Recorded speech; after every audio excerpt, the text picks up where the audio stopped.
What is the best method to remove the axle nut? I disagree with the manual.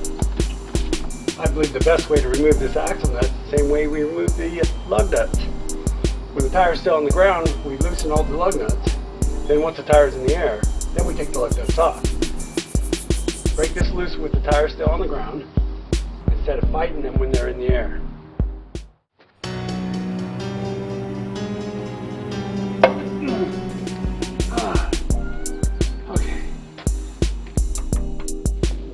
Okay, this is how the book tells us to do it. So we break this loose, then we take a bar, and we're going to mess up these threads with the bar. And then we sit there and we fight. We fight with these two things, trying to get that thing loose. I'm not fighting with it. It makes no sense to me.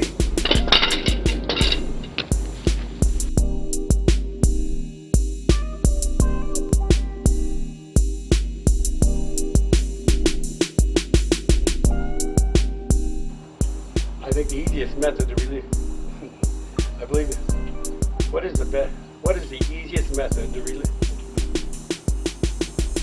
What is the easiest method to loosen this axle nut?